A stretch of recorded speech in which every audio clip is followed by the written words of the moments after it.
안녕하세요. 자, 오늘 우리 양도세 마무리하도록 할게요. 사실 어제 배웠던 내용보다 이제 오늘 배운 내용 파트에서 이제 훨씬 더 실무 출제 가능성이 더 높아요. 자, 어제 우리 이제 뭐 했었냐면 양도소득세 이제 계산 구조였었고, 제일 첫 번째가 이제 부동산 등의 처분으로 인한 양도 차익을 구해야 되고, 그때 그 양도 차익은 양도가에다가 이제 취득가 빼고 기타 경비 빼죠. 그때 우리는 그 중에 양도가 취득가가 얼마냐를 이제 먼저 구하고 있는 것이고, 그때 양도가를 계산할 때는 당연히 실제 양도한 금액으로 하되, 다만 특별한 케이스, 저가 싸게 팔아가지고 손해를 봤는데 상대방이 특수이면 현저한 이익 요건 충족하면 부당이익 부인이 적용되는 것이고, 지금 하는 이제 세 번째 사건은 이거 시험에 굉장히 중요한 건데요. 매우 중요해요. 아까 저가 양도와 반대로 비싸게 파는 거예요. 비싸게. 자, 그때 좀 이해가 많이 필요해요. 현재 이제 갑이 시가 1,000원짜리를 A에게 1,500원에 팔았어요. 그때 1,500원 받는 것 중에 갑이 받는 시가에 해당하는 금액 1,000원만큼은 당연히 받을 걸 받은 것이겠죠. 이것은 이제 당연히 토지 양도에 대한 대가이기 때문에 1,000원만큼은 양도소득으로 과세가 될 금액이에요. 문제는 시가보다 더 받은 500원인 것이다. 그때 우리는 시가보다 더 받은 거 내가 번 거니까 당연히 세금 내야 되는 건 맞아요. 맞는데 무슨 세금을 낼 거냐에 이제 이슈가 있는 것이다. 그때 이제 현재 세법의 관점은 세 가지가 가능해요. 첫 번째 관점은 그 500원도 땅 팔고 받은 거 아니니 그 500원마저도 양도소득으로 과세된다는 논리가 하나 있을 수가 있겠고, 두 번째 이제 논리는 이번에 이 갑이 받은 1,500원은 1,000원까지는 땅 팔고 받은 거고 500원은 공짜로 받았다는 논리예요. 공짜로 받았으면 증여세를 물리겠죠. 그리고 이제 세 번째는 이 갑이 얻은 500원에 대해서 배당소득이나 근로소득과 같은 종합소득으로 과세가 될 수도 있다는 거예요. 자, 여기 이제 여러분들이 좀 이해하기 어려울 건데 이 내용을 이해하려면 법인세를 기억해 줘야 돼요. 만약 이 A가요 법인이래요. 그러면서 저 갑이 이 A 법인의 개인 주주다라고 한번 가정을 해볼게요. 그럼 갑하고 A는 특수한 개인인 거 아시겠죠? 우리는 조금 전에 이제 갑의 기준에서는 비싸게 팔아고 이익이겠지만 상대적으로 A 법인 입장에서는 뭐다? 손실이겠죠. 비싸게 산 거니까. 그러면 우리 법인세 할 때 공부하기를 법인의 특수관계인하고 거래했는데 이 법인이 비싸게 사서 손해를 봤으면 이 A 법인에게 뭐가 적용돼? 부당이익 계산 분이 적용될 것이고, 이 법인 입장에서는 더 준 500원을 우리 법인세에서 뭐라고? 사회 유출. 부당하게 더 준 거잖아요. 그럼 부당하게 더 받은 갑에게는 우리가 사회 유출의 소득 처분할 것이고, 지금처럼 상대방이 주주라고 한다면 무슨 소득? 배당으로 소득 처분해서 배당소득 물릴 것이고, 만약에 갑이 대표이사라면 상여로 소득 처분해가지고 근로소득으로 과세하는 거 아시겠죠? 그래서 이렇게 이 갑과 A가 특수한계 법인에 해당한다면 그때는 저 갑은 사회유출 소득 처분으로 종합소득이 과세가 될 수 있는 거야. 배당소득이나 근로소득이나 기타소득이나. 이해되시겠죠? 그때 그 이 세 가지 관점이 과세가 될 수 있을 것인데 그 세 가지 관점 다 타당하다는 거예요. 뭐가 틀리고 뭐가 맞다 이 개념은 아닌 것이겠죠. 근데 이제 우리는 세 가지 관점이 다 타당하다고 해서 세 개 다 과세할 수는 없겠고, 이제 그 중에 하나를 적용해 줘야 되는 것이겠죠. 그때 현재 세법 입장은 이 1순위, 2순위, 3순위를 적용하래요. 1순위, 2순위, 3순위 아시겠죠? 갑이 받은 1,500원 중에 1,000원만큼은 토지 팔고 받은 게 분명하니까 1,000원은 무조건 양도세이고, 더 받은 500원에 대해서는 1순위, 2순위, 3순위 관점으로 과세를 하게 되는 것이다. 이해되시겠어요? 자, 그러면 이제 첫 번째 우리 1순위가 적용이 되려면 상대방이 반드시 뭐이어야 돼요? 특수관계 법인이어야 되겠죠. 특수관계 법인. 그래서 상대방이 특수관계 법인이라면 500원만큼 갑에게 사회유출의 종합소득이 과세가 되었을 것이니까, 그럼 이렇게 소득세가 과세가 되는데 증여세를 또 과세하면 안 되는 것이겠고, 그 다음에 이제 500원어치만큼은 또 양도소득도 아닌 것이야 되겠죠. 다만 이제 아까 우리 1,000원만큼은 양도소득이 돼줘야 된다는 것이죠. 이해되시겠어요? 그래서 요거를 표현하는 게 바로 요 산식인 거예요.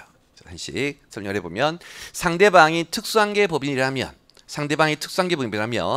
비싸게 판 금액 중에 시가를 초과하는 금액은 뭐가 과세가 돼?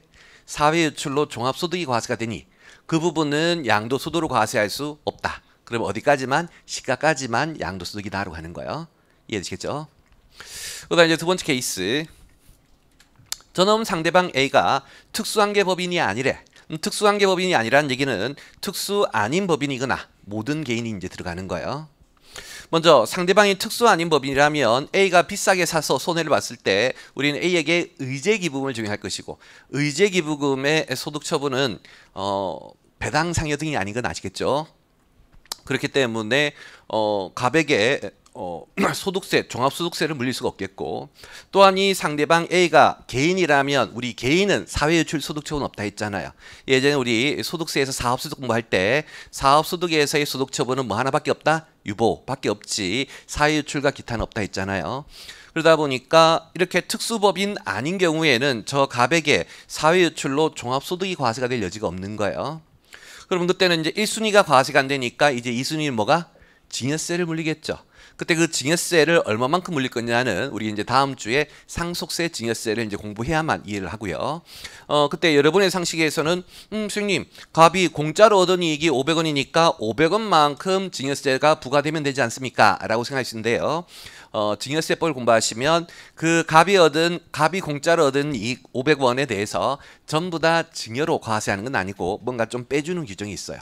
이거를 이제 왜 빼줄 거냐는 여러분들 아마 서브노트 밑에 보시면 요 파트 밑에 보시면 뭐라 설명이 돼 있는데 지금 뭐 여러분 이해할 수가 없는 내용이니까 그냥 요거는 이제 무시하시고 요게 어떤 숫자인지는 나중에 증여세 가서 공부하는 걸로 이해하시면 돼요. 아시겠죠? 그러면 이제 현재 지금 같은 경우에는 갑에게 200원이 만약 증여재산가액으로 증여세가 과세가 되었다 가정해 볼게요. 그러면 이번에 이제 갑이 번 돈 중에 1,500원인데 1,500원 번 돈 중에 종합소득으로 과세가 된 거 0이고 증여로 과세가 된 금액 200원이니까 그럼 나머지 1,300원은 뭘로? 양도소득으로 과세가 돼줘야 되겠다. 그래서 이제 여기는 실제 양도가액에다가 증여재산가액을 이제 뺀다 이렇게 표현하고 있는 거예요. 근데 이제 뭐 A나 B나 여러분들이 다른 걸로 이해하지 마시고 하나의 개념으로 이해하시면 돼요. 하나의 개념은 뭐냐면 내가 비싸게 팔아가지고 이익을 얻었는데 그때 그 얻은 이익에 대한 비싸게 팔아서 벌어들인 이익에 대해서는 1순위가 양도소득이 아니라는 거예요. 1순위가 종합소득, 2순위가 증여세이기 때문에 그 1, 2순위로 과세가 된 걸 뺀 나머지만 양도소득이야. 그때 특수관계법인이면 타소득으로 과세가 된 게 어떤 것이다? 시가초과액만큼 부당하게 더 받은 것이고 상대방이 특수법인이 아닐 때는 증여로 과세가 될 건데 그때 증여가액을 이제 뺀다. 여기는 시가초과액이 과세가 되었기 때문에 시가초과액을 빼는 것이고 얘는 시가초과액 중에 일부가 증여로 과세가 됐기 때문에 일부를 뺀다. 이해되시겠어요? 다시 한 번 더 중요한 개념이에요. 내가 비싸게 팔아서 얻은 이익이 있는데 그 이익을 양도소득으로 전부 다 과세하면 이중과세가 된다. 내가 비싸게 팔아서 얻은 이익 중에 타소득으로 과세가 된 것이 있다면 지금 양도소득으로 과세할 때는 타소득으로 과세가 된 걸 더해야 돼요? 빼야 돼요? 빼야 돼요. 더하면 뭐 더 과세하는 거잖아요. 이해되시겠죠? 그렇기 때문에 반드시 타소득으로 과세가 된 것을 뺀다를 이제 이렇게 표현하고 있는 것이다. 이해를 하는 게 중요해요. 그래야 기억이 오래 갈 것이고 이 내용은 1차 시험이든 2차 시험이든 아주 잘 출제가 되는 파트예요. 아마 1차 시험이라면 이때 첫 번째 경우에 얼마가 타소득으로 과세가 되었고 얘가 얼마가 타소득으로 과세가 되었다는 거 주어질 거니까 타소득으로 과세된 금액을 뺀 나머지를 과세가액으로 양도가액으로 한다. 그렇게 이해하시면 되고요.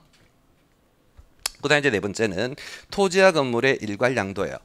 자, 우리 예전에 이제 부가가치세법에서 이런 거 있었죠. 내가 빌딩을 가지고 있는데 빌딩을 누군가에게 팔면 빌딩 건물과 빌딩 토지를 동시에 양도하는 것이고 토지의 처분은 면세이니까 과세하지 않고 건물의 처분은 과세이니까 과세거래이니까 과세를 해야 되고 다만 우리는 전체 양도가액 중에 얼마가 토지고 얼마가 건물인지 알 수가 없으니까 일정한 방법으로 안 보낸다 했던 거 기억하시죠? 그때 1순위가 뭘로 안 분? 감정가액이고 2순위가 기준시가고 기준시가 없으면 장부가액 없으면 취득가액 그런 식으로 한다는 거 공부했었죠. 그러한 개념이 지금 아는 양도소득세에서도 필요해요. 자, 내가 이번에 빌딩을 일괄해서 팔았을 때 선생님 건물의 처분도 부동산의 처분이니까 양도소득이고 토지의 처분도 양도소득이면 다 양도소득이네. 다 양도소득이면 그냥 전부 다 과세하면 되지. 그중에 토지값이 얼마고 건물값이 얼마인지 왜 구분해야 됩니까? 라고 생각하실 수 있는데요. 과세가 된다는 사실만 똑같이 과세 방법이 다르다는 거예요. 자, 예를 한번 들어볼게요. 내가 이제 토지는 20년 전에 샀어요. 그렇게 해서 계속 토지인 상태로 있다가 처분하기 6개월 전에 건물을 지었어요. 그리고 나서 이제 건물을 팔면, 이 빌딩을 일괄해서 팔면 토지는 20년 보유한 상태에서 파는 것이고 건물은 6개월 보유한 상태에서 파는 것이죠. 그런 거지 우리 공부했듯이 부동산 1그룹이 있는데 1그룹 자산을 1년 미만 보유하고 팔면 몇 프로 과세? 50% 과세하고, 얘는 20년 보유니까 1년 미만도 아니고 2년 미만도 아니어서 누진세율로 과세를 할 거예요. 그리고 이제 조금 있다가 장기보유공제랑은 별 건데, 이렇게 부동산을 장기간 보유하면 장기보유공제라는 혜택을 받지만 얘는 단기보유였기 때문에 장기보유공제 혜택을 받을 수가 없어요. 그래서 이렇게 과세가 되는 건 똑같지만 과세 양도가액 다음에 계산해야 될 몇 가지들이 차이가 발생할 수 있기 때문에 반드시 우리는 건물의 양도차익, 토지의 양도차익, 자산별로 각각 구해줘야 되는 것이다. 아시겠죠? 부가세는 과세거래 면세이기 때문에 구분해야 되고, 양도소득세는 둘 다 과세거래인 것은 맞지만 과세 방법에 차이가 있기 때문에 구분해줘야 될 것이고, 그때 구분하는 방법은 먼저 별표 1을 보시면 부가세하고 똑같아요. 아까 배웠던 감정가액, 기준시가, 장부가액, 그런 순서로 똑같이 배분한다. 여기 밑에 있는 갈로안의 내용은 지엽적인 내용이니까 무시하세요. 이것은 2차에서도 거의 안 나올 지엽적인 내용이다. 무시하시고. 그다음 이제 별표 1번도 부가세에서 이미 배웠던 것이죠. 우리 이제 토지 건물을 일괄 양도했는데 그 일괄 양도가액이 구분이 된대요. 구분이 되면 구분되는 금액 그대로 쓰면 돼? 안 된다 했죠. 그때는 구분되는 금액과 그리고 안 분한 금액하고 몇 프로? 30% 이상 현저한 차이가 나면 우리는 안 분한 금액을 양도가액으로 한다는 거 부가세에서 배웠었죠. 그래서 결국 별표 1, 별표 2의 내용이 부가세하고 똑같은 개념이다. 뭐 그렇게 이해하시면 되겠어요. 그다음, 자 이제는 실제 취득가액 파트로 할게요. 좀 전까지 양도가액, 이제는 취득가액. 취득가액 같은 경우에도 일반적인 경우에는 실제 매입한 가액으로 하겠지만, 만약 내가 고가에 매입했다. 자, 고가에 매입하면 이익이에요, 손실이에요? 손실인 것이고, 항상 손실일 때는 뭘 따져야 돼? 상대방이 특수이냐 아니냐. 특수라면 부당해를 적용할 것이고, 그렇다면 무조건 뭐? 시가. 이때 부당해를 적용할 때도 항상 뭐 주의해야 돼? 5%하고 3억의 현저한 이익 요건. 양도소득세에서는 이 현저한 이익 요건 충족하지 않는 경우 아주 잘 출제된다라고 했었죠. 근데 이제 그 반해서 상대방이 특수가 아니라면 그때는 의제기부금인가요? 아닌 것이죠. 의제기부금은 법인세하고 사업소득세 파트만 있지, 지금 하는 양도소득세하고 이미 배웠던 부가세에는 그런 개념이 없다라고 했었잖아요. 그렇기 때문에 이제 실제 매입가액, 비싸게 산 금액 그대로 인정을 한다. 그다음에 이제 세 번째가 이제 장기 할부로 산 자산인데, 우리 예전에 이제 법인세 할 때 공부하기를 장기로 팔거나 장기로 매입하게 되면 거래 금액의 명목가액과 현재 가치가 차이 날 수 있을 것이고, 그때 뭘로 할 거냐에 있어가지고 항상 세법은 명목가액이 원칙인데 예외적으로 부계 뭐 현재 가치로 하면 세법도 현재 가치를 받아준다라고 했었죠. 근데 양도세는 그런 거 없어요. 다 명목가액이야. 왜? 일단 이제 단순 무식하게 한번 이해를 해보면요. 우리 세법은 항상 명목이 원칙이고 현재가 인정되지 않는 게 원칙인데, 예외적으로 현재가 인정되는 경우는 뭐냐? 기업회계기준과의 마찰을 피하기 위한 거야. 객가의 마찰을 피하기 위해서 야, 갭이 현재이니까 세법도 현재가치 수용해줄게 라고 하는 것인데, 우리가 이미 배웠던 부가치세하고 지금 배우고 있는 이 양도세는 기업회계기준과 상관이 있는 거 없는 거? 없는 것이죠. 그렇다면 현재 가치를 인정할 필요가 없는 것이겠죠. 그래서 이제 그때 이제 취득가액은 당연히 명목가액으로 하는 것이다.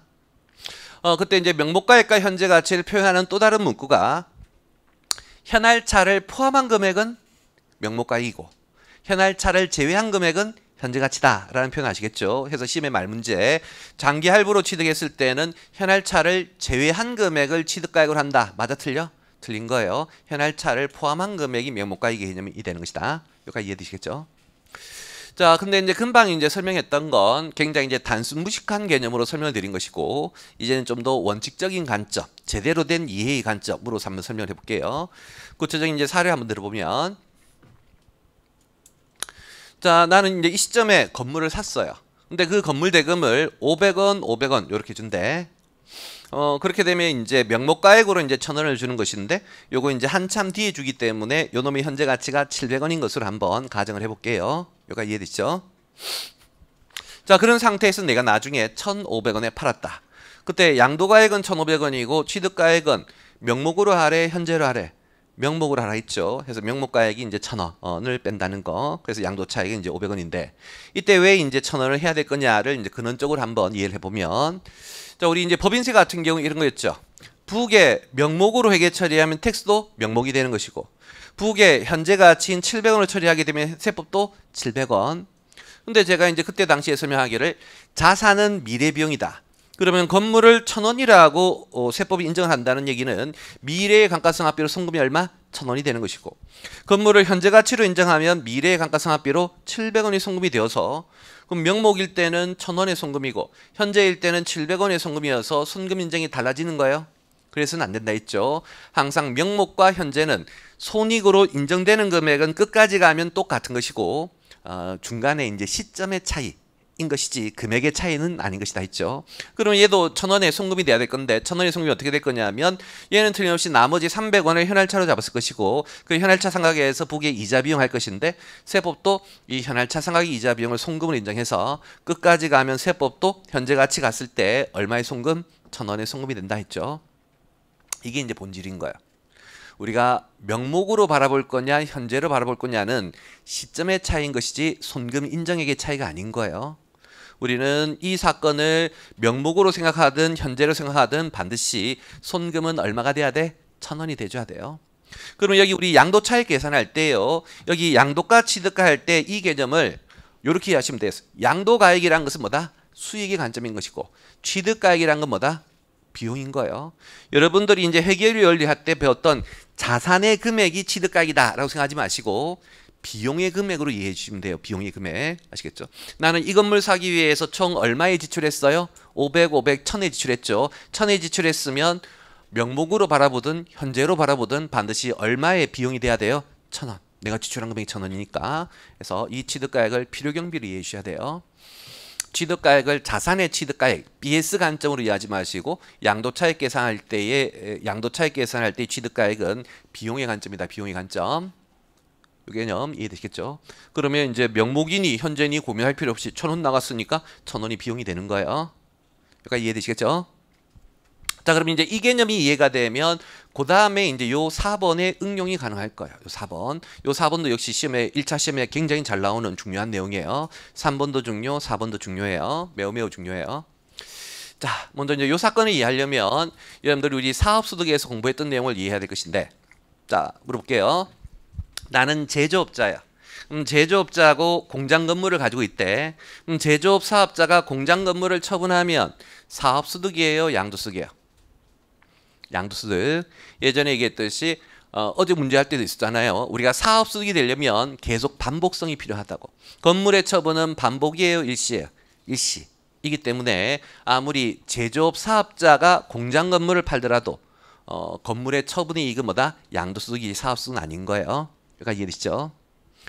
근데 여러분들이 이렇게 건물의 처분이 제조업 사업자의 건물의 처분이익이 양도소득이라고 이해를 하나 해야 되지만 또 하나 더 뭐 중요하냐면, 그럼 제조업자가 평소에 제품 매출하려면 공장 건물을 사용해야 될 것이고, 공장 건물에 대한 감가상각비가 있겠지. 그 공장 건물의 감가상각비는 양도소득의 비용이야, 사업소득의 비용이야? 그건 사업소득의 비용인 거예요. 공장 건물의 사용은 제품 매출을 위한 사용인 것이고, 제품 매출이 사업소득이니까 그에 대응하는 비용도 뭐 사업소득 비용이 돼야 돼요. 그래서 꼭 구분해야 돼. 공장 건물의 사용으로 인한 상각비는 사업소득의 비용인 것이고, 공장 건물 처분으로 인한 이익은 양도소득인 것이다. 구분되시겠어요? 그럼 이제 다시 돌아가서 이번에 이제 이 건물이 공장 건물이었고, 이때 이제 이 공장의 경리 담당자는 이 건물의 취득가액을 부계 현재 가치 700원으로 적었고 나머지 300원만큼은 현할차로 적었어요. 그때 우리 이제 사업소득 같은 경우에도 법인세하고 마찬가지로 부계 명목으로 하면 명목이고 현재로 하면 현재예요. 그래서 부계 현재 가치로 700, 부계 현할차로 300 잡은 거 세법도 인정해요. 그러면 이제 이 700은 감가상각비로 송금이 될 것이고 이 현할차는 이자 비용으로 이제 송금이 되는 거예요. 근데 현재 처분하기 전까지 건물 중에는 200원을 생각해서 사업소득의 필요경비를 인정받았고, 현할차는 생각을 해서 150원만큼 사업소득의 필요경비를 인정을 받아가지고 총 얼마? 350. 그러면 내가 건물을 위하여 지출한 1,000원이 있었는데 그 1,000원 중에 350은 사업소득의 비용을 인정받았네. 그럼 사업에서 350 비용 인정받았고, 그럼 처분할 때도 아까 여러분들이 선생님 네가 명목을 하라 했으니까 1,000원이겠지. 그럼 여기도 취득가액 비용을 1,000원으로 인정하게 되면 총 얼마나 비용이 되는 것이다? 1,350원이 되는 거잖아요. 그렇게 안 돼야 되겠지. 그렇게 안 되려면 이때 양도소득의 비용은 얼마가 돼야 될까? 1,000원에다가 이미 사업소득의 비용으로 인정받은 두 개의 350원을 뺀 나머지 650원만 비용으로 인정해서 양도차익은 이렇게 나와줘야 돼요. 그래서 이렇게 하게 되면 우리가 이제 평소에 사업의 비용으로 350 차감했고 이번에 처분할 때 이익으로 850 과세가 되어서 순액으로는 500이 과세가 되면 아까 비용으로 인정받지 않았을 때하고 동일한 이익이 과세가 되는 것이죠. 물론 이제 소득의 구분은 좀 달라지겠지만 이해되시겠어요? 그래서 요 개념 아주 뭐 1차든 2차든 너무나 중요하게 잘 출제가 되는 내용이에요. 아시겠죠? 시험에 사업자의 건물을 팔았다. 무조건 이 내용 나와요. 시험에 사업자의 건물을 팔았다. 무조건 이 내용이 나와서 항상 건물의 취득가액 계산 시에는 평소에 그 건물의 감가상각비 필요액 인정받으면 꼭 차감해 줘야 된다는 거 주의하시고.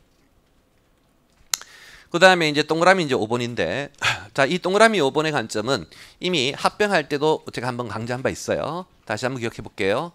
제가 합병할 때 이제 제가 중요하게 설명했던 거, 어떤 자산의 취득가액은 총 3가지 항목으로 구성된다. 첫 번째가 그 자산을 취득하기 위해서 지출한 금액은 더하고, 그 자산 취득과 관련해서 들어온 금액이 있으면 차감하고, 그리고 취득이나 보유 과정 중에 과세가 된 금액이 있으면 어떻게?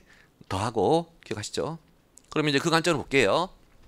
자, 나는 아버지한테 시가 100원짜리 건물을 상속을 받았어요.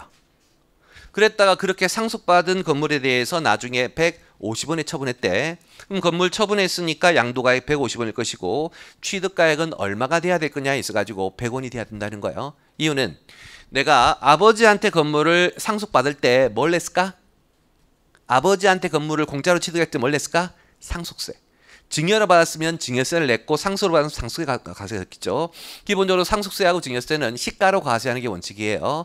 뭐 나중에 이제 시가 모르면 보충적 평가금으로 한다는 거 다음 주에 공부할 건데 어쨌든 내가 시가 100원짜리 건물을 공짜로 취득하면 상속세나 증여세가 100원만큼 과세가 되었을 거예요. 이해되시겠죠? 그럼 우리는 공짜로 취득해서 지출한 금액은 없을지라도 취득 당시에 과세된 100원이 반드시 어떻게? 취득가액이 돼줘야 되는 거예요. 그래서 여기 상속이나 증여로 받은 자산은 상속일이나 증여일에 그 시점에 그 자산의 평가액만큼이 상속세나 증여세가 과세가 된 금액이기 때문에 들어간다. 요건 우리 이제 법인세 시작하면서 설명했던 공짜로 자산 취득해서 자산 수증이 과세가 되면 자산 수증이 과세된 금액만큼 자산의 취득가액으로 봐야 된다는 거 그 내용하고 똑같아요. 아시겠죠? 그 다음 그 밑에 있는 B는 우리가 이제 조금 있다가 공부할 내용이어서 지금은 넘어가세요. 나중에 이제 이월과세라는 거 별도로 배울 것이다. 지금은 넘어가시고. 그 다음 동그라미 6번도 5번과 이제 연결되는 개념인데 예를 하나 들어볼게요. 자, 우리 주식 몇 선택권 아시죠? 어떤 근로자가 회사로부터 주식 몇 선택권을 부여받았고 시가가 100원일 때 행사를 해서 취득을 했어요. 그때 행사가는 얼마냐면 70원이에요. 자, 그러면 이제 근로자가 우리 회사 주식을 스탁옵션으로 행사해서 취득을 했으니까 그때 취득가액 얼마가 돼야 될 거냐면 당연히 이제 이 주식 취득하기 위해서 얼마 줬다? 70원 줬으니까 이거 취득가액에 들어가야 되겠죠. 이해되시죠? 뿐만 아니라 우리는 시가는 100원인데 70원에 행사해서 취득했으니까 얼마 번 거예요? 30원만큼 번 거죠. 그럼 이 30원 번 이익 과세 개인 소득으로 과세해요 안 해요? 통상 이렇게 물으면 잘 모른다. 근데 두 번째 물으면 잘 알아요.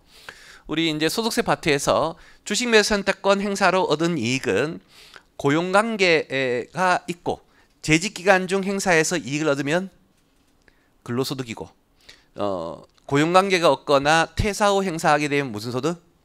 기타소득. 근로소득이거나 뭘로? 기타소득이 되죠. 그럼 다시 물을게. 첫 번째 물음. 이 30원 소득으로 과세해요 안 해요? 과세하는 거예요. 근로로 과세하거나 기타로 과세하는 것이다. 아시겠죠? 참 신기하죠. 첫 번째 과세해요? 그건 잘 모르겠네. 근데 이제 고용관계 없으면 뭘로 가세요? 기타 수수로 가세요. 그건 또 기가 막혀. 그럼 얘도 역시 과세가 되는 거예요. 소득으로. 그러면 이 30원만큼의 금액이 과세가 되었다면 반드시 뭐를 구성해야 돼? 취득가액을 구성해 줘야 되는 거예요. 근로소득이나 기타 소득으로 과세했으니까 얘도 취득가액이 돼야 돼서, 그럼 나의 총 취득가액은 얼마? 100원이 되겠죠. 근데 만약 행사가가 70원이 아니라 60원이었으면 그때의 취득가액은 얼마일까? 똑같이 100원일 거예요. 60원 행사에서 돈 나간 거 60원 취득가액이고 40원 근로나 기타로 과세했으니까, 그럼 결국 주식 매 선택권 행사로 취득한 자산, 취득한 주식의 취득가액은 항상 뭐가 될 것이다? 시가가 되겠죠. 그게 바로 이제 요 개념인 거예요. 행사 당시의 시가. 이해되시겠어요? 그 다음에 이제 그 밑에 7번 저가 매입도 역시 5, 6, 7이 다 동일한 개념인데, 자, 내가 이제 어떤 건물을 싸게 샀어. 싸게 샀어. 그때 그 싸게 산 이익 있죠. 그 싸게 산 이익에 대해서 우리는 과세가 될 수가 있을 거예요. 첫 번째 과세가 되는 경우가 뭐냐? 상대방이 나랑 특수법인이래. 상대방이 나랑 특수법인이래. 그럼 내가 이제 그 상대방 법인의 주주라고 한번 가정해 볼게요. 그럼 주주인 나는 싸게 샀으니까 이익을 받겠지만 상대방 특수법인은 나에게 싸게 팔았으니까 손해를 봤을 것이고, 그러면 그 법인에게는 뭐가 적용돼? 부당이익이 적용되겠죠. 부당이익이 적용되면 걔는 사회출애소득 처분을 나한테 할 것이고, 사회출애소득 처분이 나한테 됐으니까 나는 근로소득이나 배당소득이나 기타 소득의 종합소득이 과세가 되겠지. 그러면 싸게 취득할 때 과세된 금액이 있으면 그 금액이 바로 취득가액에 들어가줘야 된다라는 뜻이다. 되시겠어요? 근데 만약 상대방이 특수한계법인 아니래요. 상대방이 특수한계법인 아니래. 그러면 그때는 부당이익이 적용되지 않을 것이니까 그 싸게 산 이익에 대해서 뭐가 과세가 될까? 증여세가 과세가 될 거예요.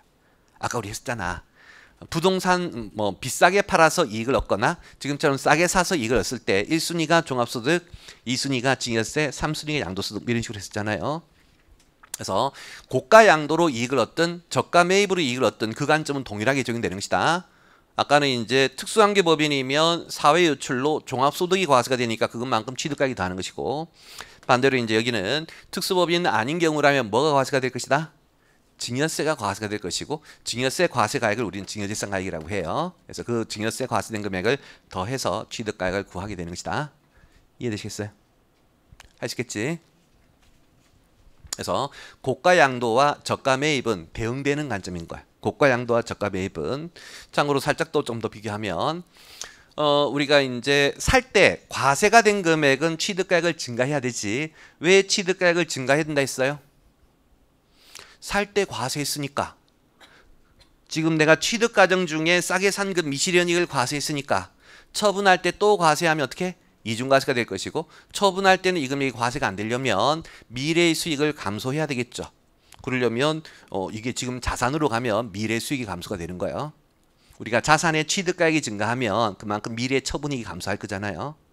이해되시겠어요? 그래서 취득 시 과세가 된 금액은 이렇게 취득가액에 더함으로써 이중과세 조정을 하는 것이겠고, 아까처럼 비싸게 팔아가지고 타소득으로 과세가 된 금액은, 비싸게 팔아서 타소득으로 과세가 된 금액은 취득가액에 반영해 양도가액에 반영해. 고가 양도했으면 양도가액에 반영하고 저가 매입했으면 취득가액에 반영하는데, 고가 양도 시에는 양도가액에 반영할 거고, 양도가액에 반영할 때는 타소득으로 과세가 된 금액을 양도가액에 더해야 돼, 빼야 돼? 빼야 되겠지. 이해하시겠죠? 그래서 똑같은 숫자를 더하고 똑같은 숫자를 빼는 컨셉인 거예요. 지금은 취득의 관점이니까 타소득으로 과세가 된 것을 더해서 이중과세를 방지하는 것이겠고, 비싸게 팔았을 때는 타소득으로 과세가 된 금액을 양도가액에서 차감함으로써 이중과세를 방지하는 개념인 것이다. 이해되시겠어요? 중요해요. 그 다음에 이제 8번하고 9번은 뭐 2차 때 가서 공부하세요. 1차 때는 잘 안 나온 내용이니까 8, 9번은 넘어가시고, 그 다음에 이제 10번인데 먼저 취득세. 뭐 취득세라고 하는 건 당연히 뭐 취득가액에 들어가야 된다는 상식이겠죠.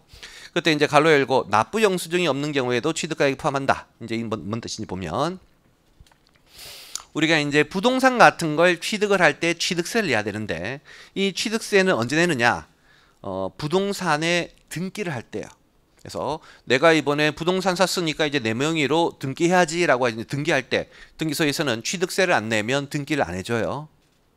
근데 그때 이제 세법의 관점이 뭐냐면, 야, 너가 취득한 자산 등기가 되었네? 등기가 되었다는 얘기는 취득세를 냈을 거다, 안 냈을 거다? 냈을 거다. 취득세 안 내면 등기 안 해주니까. 이해되시겠죠? 그렇다는 얘기는 등기가 된 자산이라면 실제로 취득세를 안 내고 등기할 수가 없었으니까 취득세 납부했던 영수증을 잃어버렸더라도 냈을 것이 확실하네. 그것을 당연히 취득가액에 넣어줘야 된다는 거예요. 원래 기본적으로 취득가액은 증빙으로 입증할 때만 인정이 되는 것이겠지만 취득세만큼은 증빙이 없어도 등기가 되었다는 사실만으로 취득세를 납부했다는 것이 입증이 되는 것이기 때문에 영수증 없어도 된다라는 별도 규정이 있는 거예요. 그러다 이제 B인데요. 요 B는 취득가액 얘기인데 한번 설명을 해보죠. 요거 하나 한번 써놔봐 주세요. 내가 이 시점에 이제 건물을 취득을 했어요. 그때 나의 이제 건물값은 1,000원 플러스 100원이었고, 1,000원 플러스 100원이었고, 이때 이 매입세액이 이제 전부 다 공제가 되었다.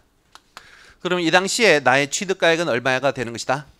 나의 취득가액은 1,100원이 나갔지만 그 중에 100원이 다시 공제가 되었기 때문에 나의 취득가액은 얼마가 돼야 돼요? 1,000원이 돼야 된다는 건 상식. 이미 합병할 때도 강조했던 돈 나간 건 취득가액을 증가시키고 다시 돈 들어온 건 취득가액을 감소시킨다는 거. 여기가 이해되시죠? 자, 그랬는데 내가 한 이 건물을 2과세 기간 정도, 부가세 기준이에요. 부가세 2과세 기간 정도 사용하고 이 시점에 면세 전용을 했다는 것이죠. 그리고 우리 예전에 이제 부가세에서 공부하기를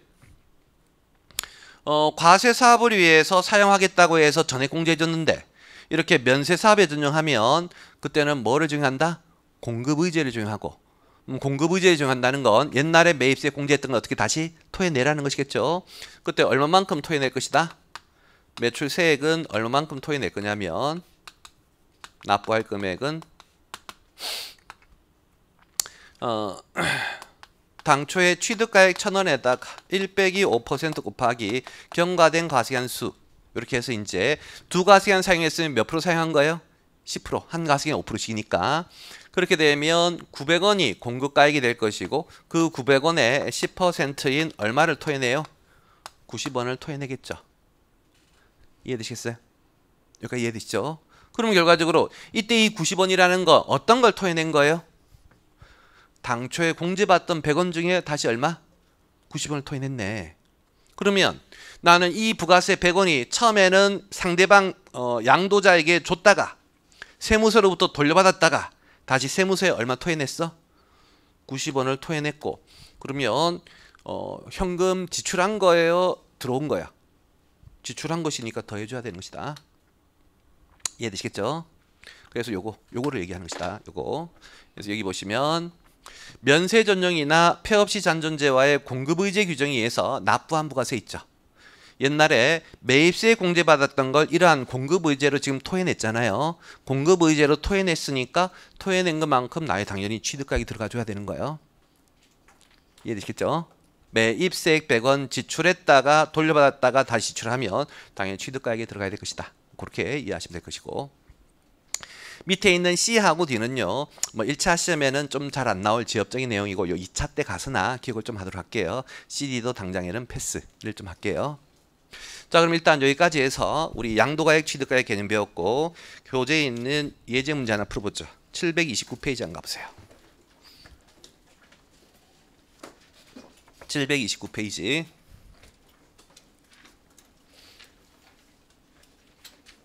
예제 10-3번 있죠? 해볼게요. 다음 각 사례의 경우에 양도차익 계산을 위한 양도가액과 필요경비로 인정되는 취득가액을 구하시오. 양도가 취득가 구하래요. 먼저 1번.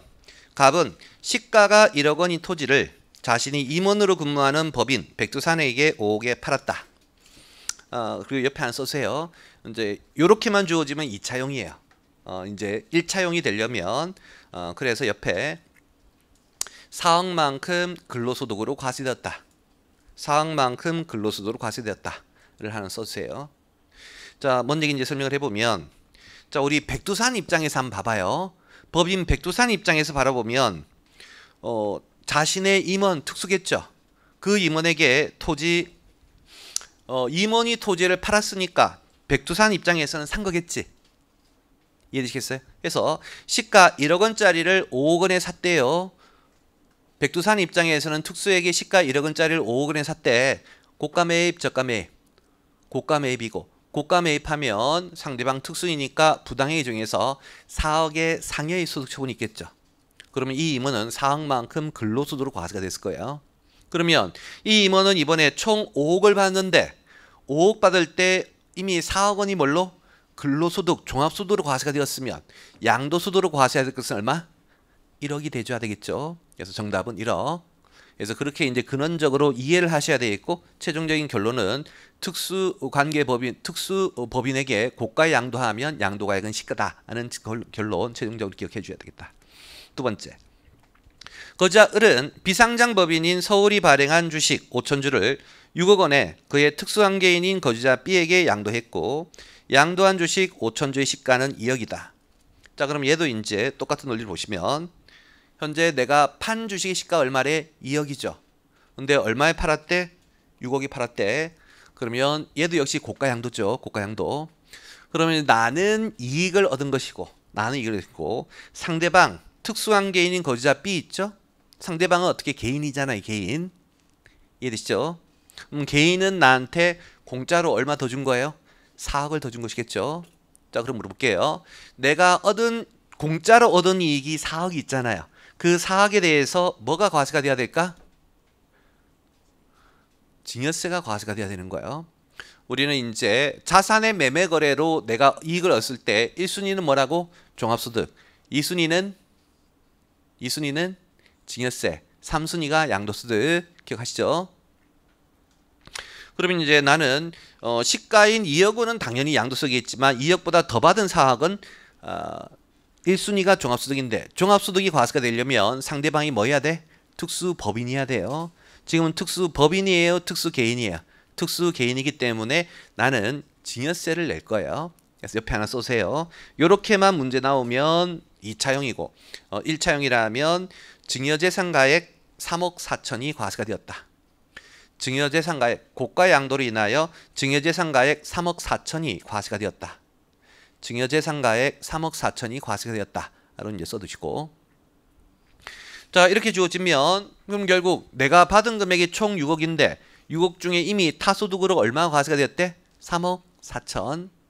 참고로 왜 4억 원이 다 과세가 안 되고 3억 4천만 과세가 되는지는 다음 주 증여세 배우면 이해할 수 있겠죠. 그래서 6억에다가 3억 4천을 뺀 얼마? 2억 6천이 양도가액이 된다. 이해되시겠어요? 그래서 여기 아까 했던 1, 2번이 고가 양도 시에 특수법인이라면 시가, 특수법인 아니라면 증여재산가액을 차감한 금액을 양도가액을 한다는 그 내용을 문제화한 거예요. 시험에 아주 잘 나와요. 중요하고. 세 번째. 거주자 병은 자신이 임원으로 근무하고 있는 내역법인 한라산으로부터 시가가 5억 원인 주택을 3억 원에 양수하였다. 자, 시가 5억짜리를 3억에 샀네. 비싸게 산 거예요? 싸게 산 거예요? 싸게 샀죠. 그럼 싸게 산 이익에 대해서 1순위가 뭐? 개인이 시가와 다르게 자산 매매 거래에서 얻은 이익이 있으면 1순위가 뭐? 종합소득. 2순위가 증여세. 3순위가 양도소득. 자, 1순위 종합소득이 증되려면 상대방이 나랑 뭐 해야 돼요? 특수법인이어야 돼요. 지금 봤더니 임원으로 근무하고 있는 법인에게서 싸게 산 거니까 특수법인이겠고, 특수법인이라면 상대방이 손해를 봤으니까 나에게 뭐 했다? 사회출했겠지. 그래서 다시 옆에 하나 써세요. 저가 매입으로 2억 원의 근로소득이 과세가 되었다. 저가 매입으로 2억 원의 근로소득이 과세가 되었다. 써주시면 그게 1차용이에요. 저가 매입으로 2억 원의 근로소득이 과세가 되었다. 여기가 이해되시겠죠? 그러면 내가 이 주택을 살 때 돈 준 금액이 얼마? 3억.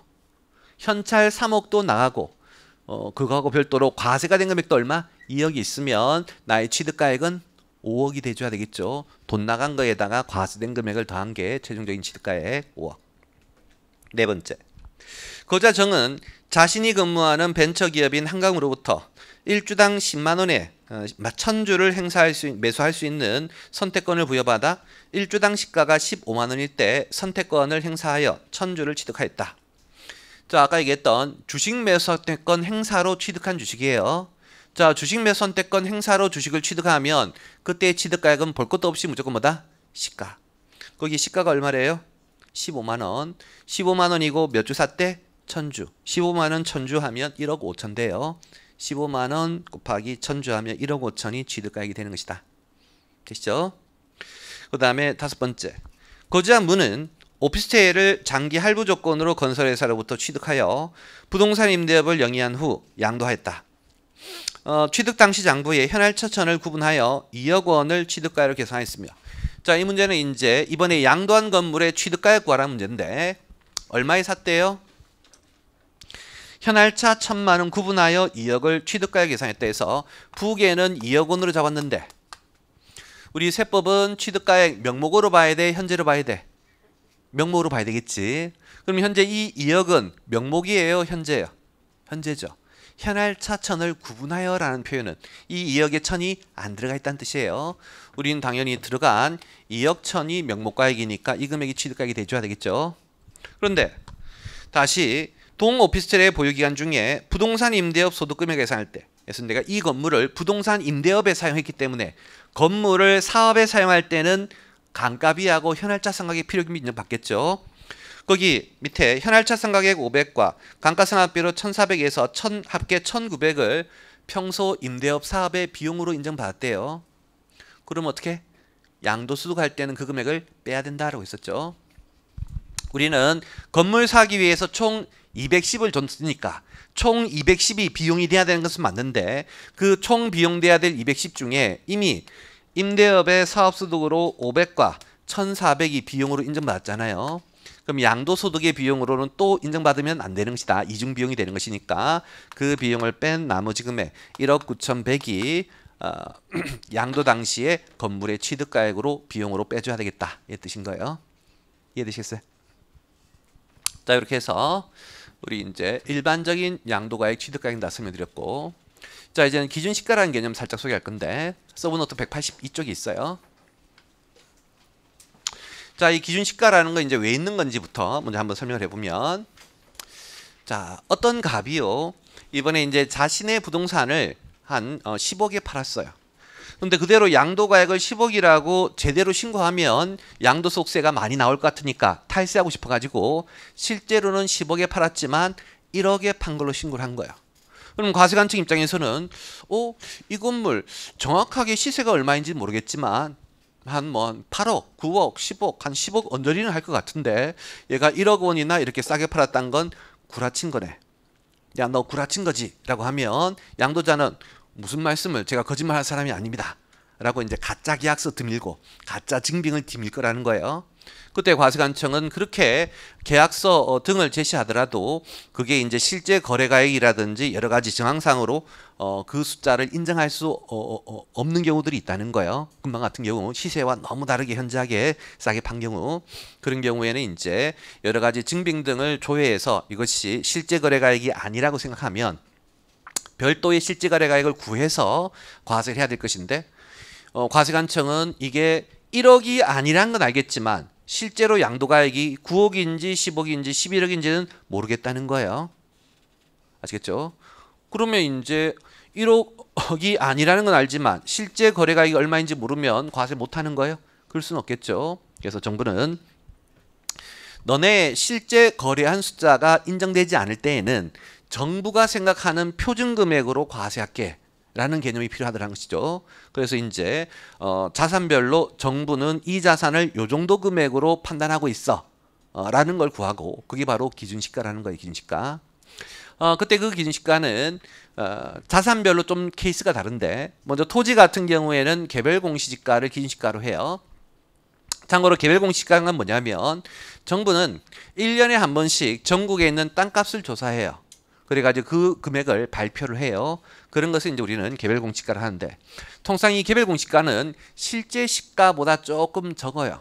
자, 왜 그러냐면 정부가 이제 1년에 한 번씩 감정평가사분들에게 이제 돈을 주고 의뢰를 해가지고 전국의 땅값을 조사해요. 왜 이제 그런 짓을 해야 되냐면 양도소득 과세하기 위한 근거 자료로 쓰이지만 재산세를 부과하기 위한 자료로 써요.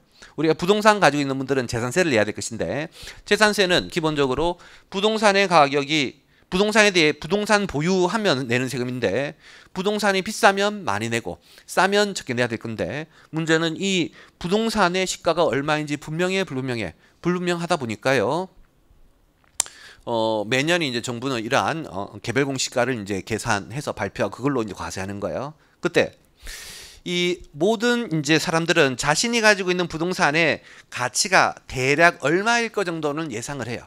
자기가 이제 아파트 가지고 있는데 이 아파트 대략 한 30억은 하겠네 라고 이제 생각하고 근데 정부가 생각하는 표준 금액을 한 32억이라고 발표를 하면 그럼 이자는 32억으로 재산세를 내야 되니까 기분이 나쁘잖아요.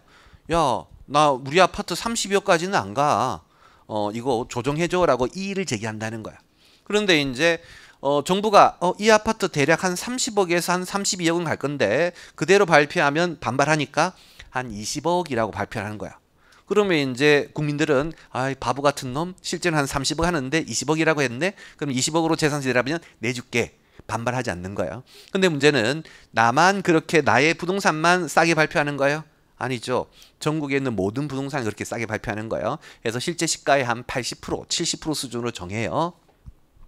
그렇게 되면 이의를 제기한 사람들이 별로 없다는 거예요. 아시겠죠? 그래서 그런 식으로 이제 재산세도 부과하고 아까 했듯이 양도소득세 할 때도 실제 가액이 확인 안 되면 기준시가로 과세하기 위해서 이런 작업이 필요한 거예요. 그래서 부동산과 토지 같은 경우에는 1년에 한 번씩 감정평가서 고용해서 전국의 땅값 조사해서 발표하는 것을 개별 공시지가라고 하고 그다음 이제 건물 같은 경우에는요 산식이 있어요. 그래서 이 건물이 무슨 구조냐, 뭐 철골 구조냐, 철근 콘크리트 구조냐, 그리고 내용 연수가 몇 년이냐, 뭐 필로티 방식이냐 등등과 같이 여러 가지 이제 요소를 고려해서 산식이 있어요. 그 산식에 따라 건물의 금액을 정하게 되고 그 국세청 인터넷 홈페이지에 들어가면 다 조회가 돼요.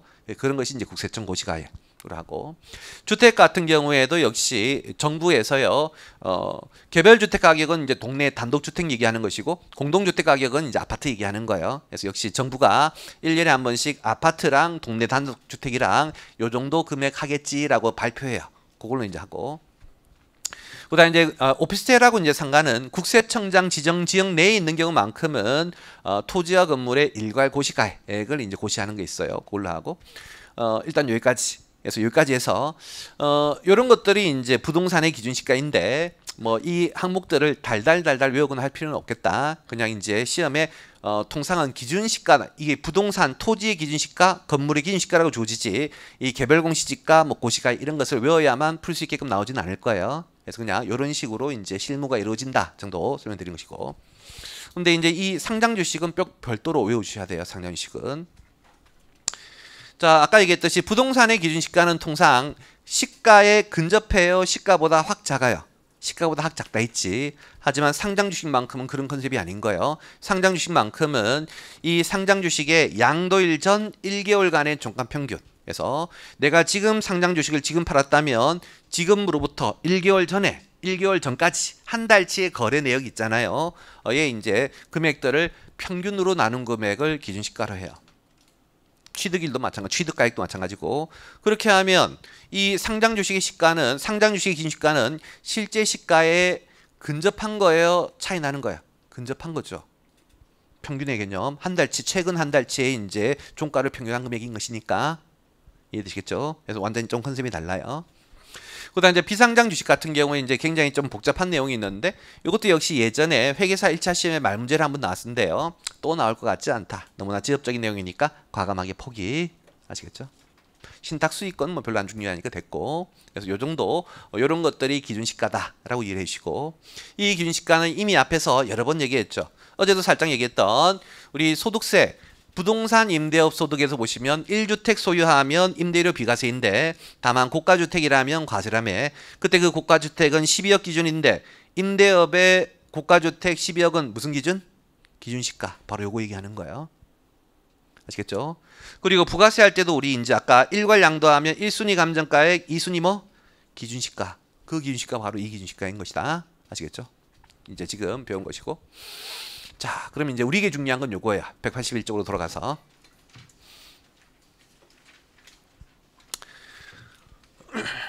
먼저 우리 양도차익 구하려면 제일 먼저 양도가액을 구해야 될 것이고, 그때 양도가액은 실제 양도자가 판 금액, 아까 같이 건물을 10억에 팔았으면 10억이 실제 양도가액이겠죠. 그래서 이제 그 숫자로 해야 되는데, 문제는 10억에 팔았을 때 10억이라고 순순히 신고하면 아무런 문제가 없는 거예요. 그런데 현실은 항상 10억으로 팔았지만 1억에 팔았어요, 2억에 팔았어요 라고 구라를 친다는 거예요. 그럼 과세관청은 그 너가 제시하는 금액이 증빙 등으로 객관적으로 입증되지 않으면 그 금액을 인정 확인할 수 없다. 아시겠죠? 너무나 터무니없이 낮다면 그거 실제 가액으로 인정할 수 없고, 그다음에 증빙 등이 없어도 실제 가액으로 확인할 수가 없겠지. 그런 경우에는 우리는 추정한 금액을 양도가액으로 하겠다는 거예요. 그때 추정을 할 때는 1순위가 매매 사례가액이야. 매매 사례가액 이런 것이다. 내가 이번에 아파트를 10억에 팔았는데 우리 아파트가 101동 101호예요. 나는 10억에 팔았지만 1억에 팔았다고 주장을 했는데, 내가 판 다음 날 101동 102호 있죠. 바로 우리 옆집이 10억에 팔았다고 신고를 한 거예요. 그럼 옆집은 제대로 신고했고 저는 1억에 신고했잖아요. 그럼 과세관청이 말했을 때, 야, 너는 어제 1억에 팔았다고 했는데 오늘 옆집이 10억에 팔았네. 그러면 너도 10억에 팔았을 거야 라고 하겠다는 것이다.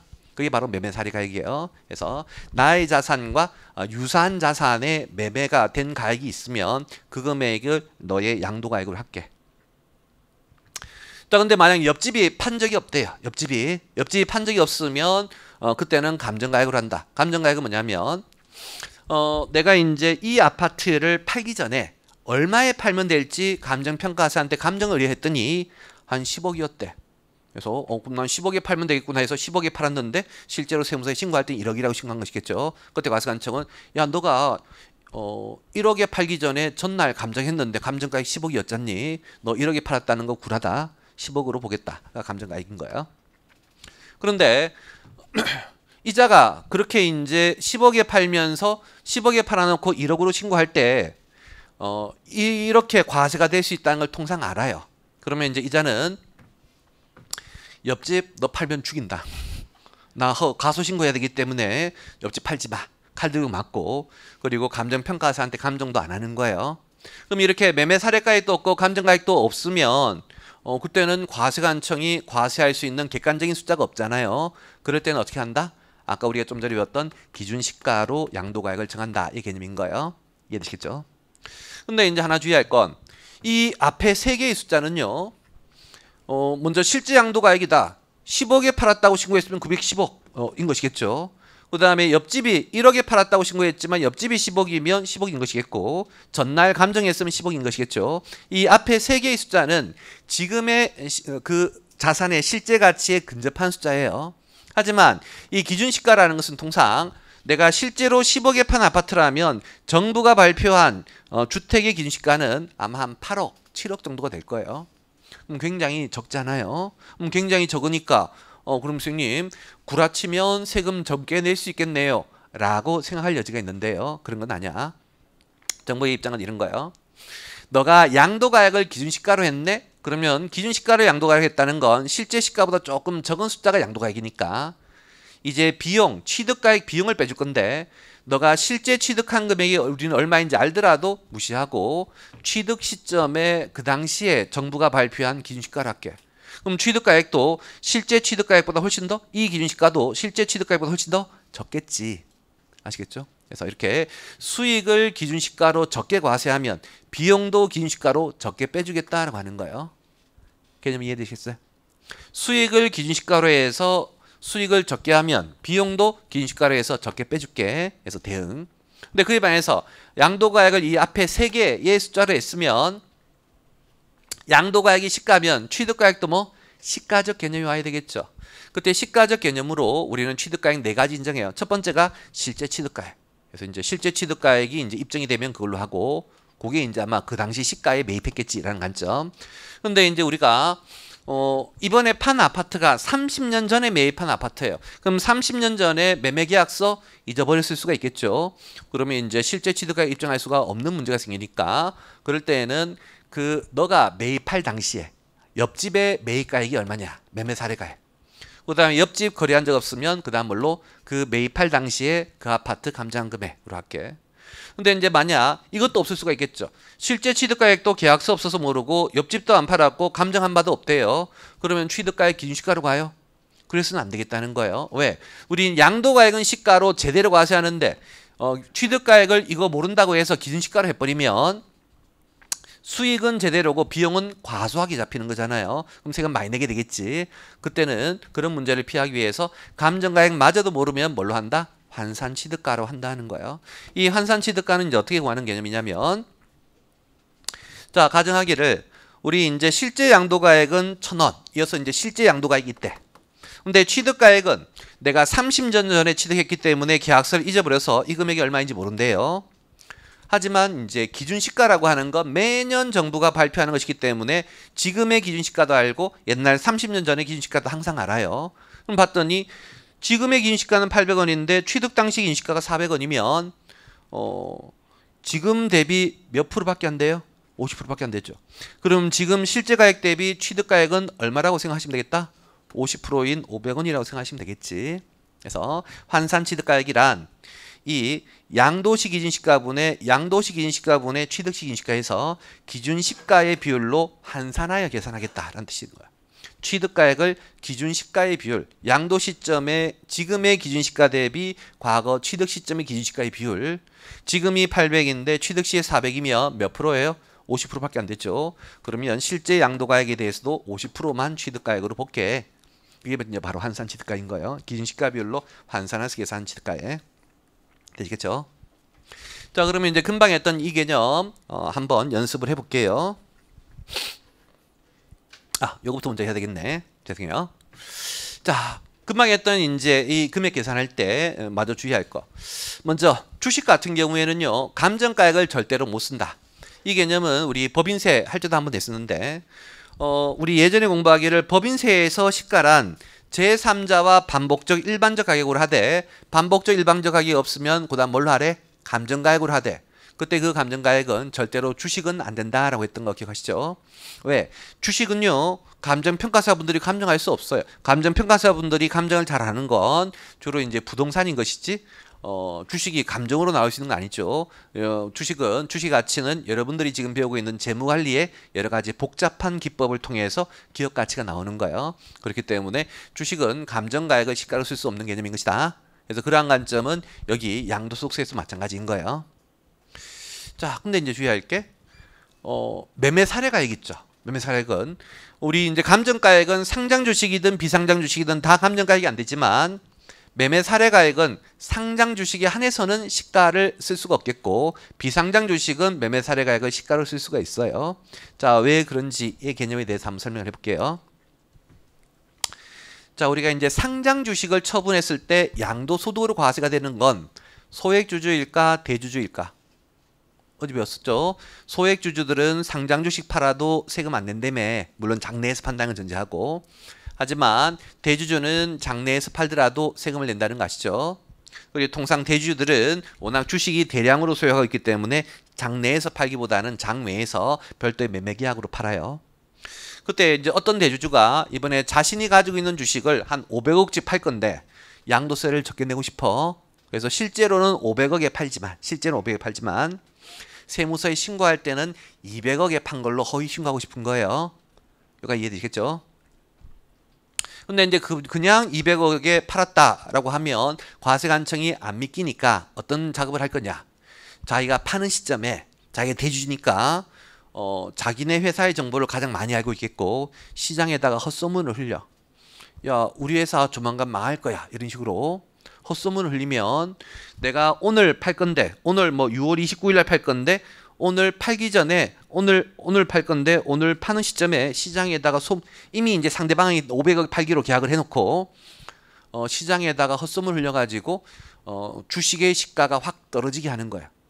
주가가 한가를 기록할 수 있겠지. 그럼 확 떨어질 거잖아요. 이해되시겠죠? 그렇게 하면 바로 이 매매 사례가액이 조작이 가능하다는 거야.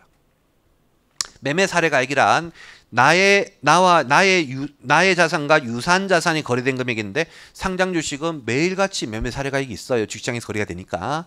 그때 대주주가 이 매매 사례가액을 지대한 영향력을 행사할 수가 있는 문제점이 있다는 거예요. 이해하시겠죠? 그래서 그런 문제점을 해결하기 위해서 정부는 대주주가 상장 주식을 팔았을 때 실제 양도가액이 인정이 되고 확인이 되면 그걸로 할게. 인정이 되고 확인이 되면 그걸로 할게. 근데 대주주가 주장하는 금액이 도저히 인정할 수 없는 숫자라면 그때는 얘 못 가고 얘 못 가죠. 뭘로 간다? 기준시가로 간다는 거예요. 상장 주식은 얘 확인 안 되면 얘도 안 되고 얘도 안 되고 바로 어디로 가? 기준시가로 가.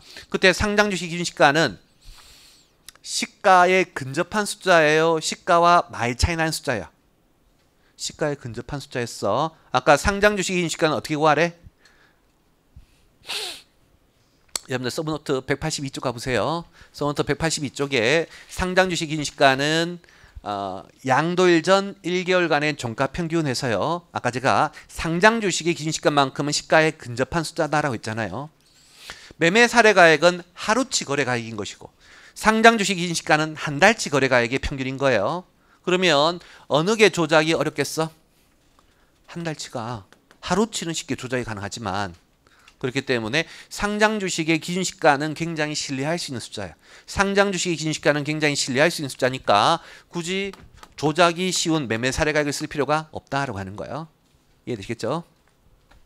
보다. 기본적으로 이제 매매 사례가액하고 감정가액은요. 매매 사례가액하고 감정가액은 지금의 시가를 의미하는 숫자이기 때문에 최근 숫자가 돼줘야 돼요. 그래서 뭐 10년 전에 매매 사례가액이 있는 것을 지금의 시가를 할 수는 없잖아요. 그래서 최근이어야 되겠고 그때 그 최근의 기준을 양도일 취득일 전후 3개월 양도일 취득일 전후 3개월 이내에 매매 사례가 감정가가 있으면 그것을 지금의 시가로 인정해 줄게. 이게 이제 컨셉인 것이다. 이해되시겠죠? 그다음 이제는 이제 취득가액 쪽에 이제 마저 주의할 거 이제 설명드릴 건데 아까 우리 공부하기를 실제 취득가액을 이제 구할 때 이 자산이 사업소득 등의 감가비나 현할차상가액 비용을 인정받은 금액이 있으면 그거 빼라 했잖아요.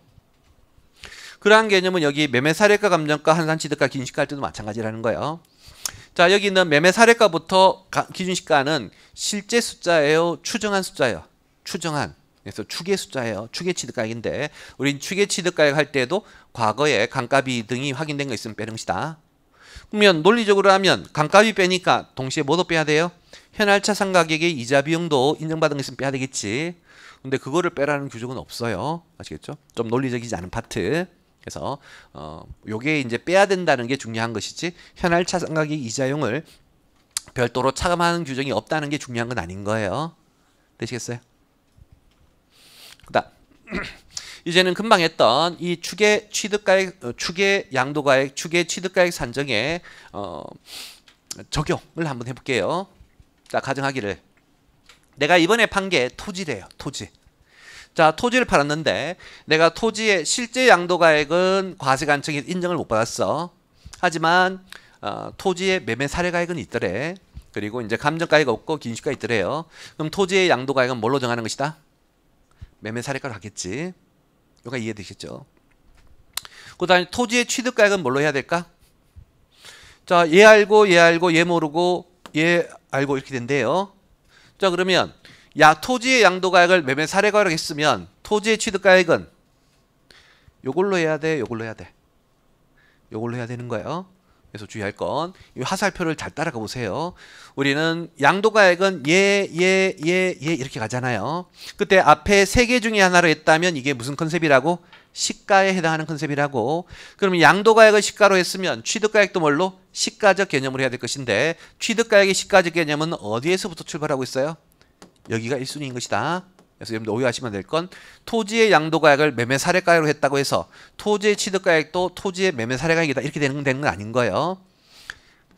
양도가액을 시가로 했으면 취득가액은 4개 중에 하나라는데 4개 중에 1순위는 얘다 얘. 아시겠죠? 그래서 양도가액은 매매 사례가 취득가액은 실제 취득가 이렇게 가져야 되는 거예요. 이해되시겠어요? 그 다음 또 하나 더. 만약 이번에 양도한 자산이 상장 주식이래요. 그럼 상장 주식이라면 양도가액 뭘로 정했을까? 얘 없으니까 안 되겠고, 얘 상장 주식 매매서가 안 되죠. 얘는 원래 안 되는 것이고, 얘 있겠죠. 그럼 상장 주식의 양도가액은 기준시가를 했겠지. 취득가액은 무조건 상장 주식의 취득 시 기준시가를 하는 것이다. 취득 당시 실제 취득가액 알더라도 그걸 쓰면 안 되는 거예요. 이해되시겠죠? 그래서 이제 이런 식으로 정되니까 하살표의 개념을 잘 좀 이해를 해주셔야 되겠다. 됐고. 자, 이제는 이제 양도가 취득가는 다 했고 밑에는 이제 기타 경비 하도록 할게요. 기타 경비. 자, 다시 이제 기타 경비라고 하는 건 어제 얘기했던 것처럼 자본적 지출과 양도 비용을 의미해요. 그래서 내가 이 자산을 보유하는 기간 중에 자본적 지출을 한 게 있으면 양도 차익 계산할 때 비용을 좀 빼줘야 될 것이고, 또한 처분할 때 비용이 발생했다면 그것도 좀 양도 차익 계산할 때 비용을 빼줘야 될 것이다.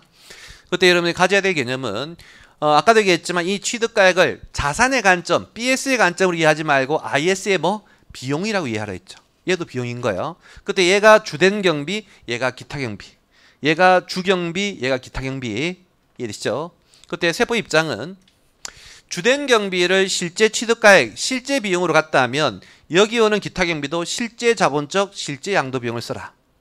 근데 그 방에서 너가 취득가액을 매매 사례가부터 기준시가 같이 추계로 계산한 취득가액, 추계로 계산한 취득가액이란 추계 비용인 거예요. 주 비용을 추계 비용으로 했으면 밑에 오는 기타 경비도 추계 기타 경비를 해야 되겠다. 그때 추계 기타 경비가 바로 필요경비 계산 공제인 것이다. 이해되시겠어요? 그래서 우리 양도 차익 계산은 얘가 양도가가 1순위, 취득가가 2순위, 3순위가 기타 경비인데 양도가가 뭐냐에 따라서 취득가가 달라지고 취득가가 뭐냐에 따라서 기타 경비가 달라져요. 다시 한번 해보면 양도가를 3개 중에 하나 시가로 했으면 취득가액 뭘로? 시가. 양도가를 기준시가로 했으면 취득가액도 기준시가. 그게 이제 하나의 개념, 대응되게. 그 다음에 이제 취득가하고 기타 경비는 취득가든 기타 경비든 둘 다 비용이에요.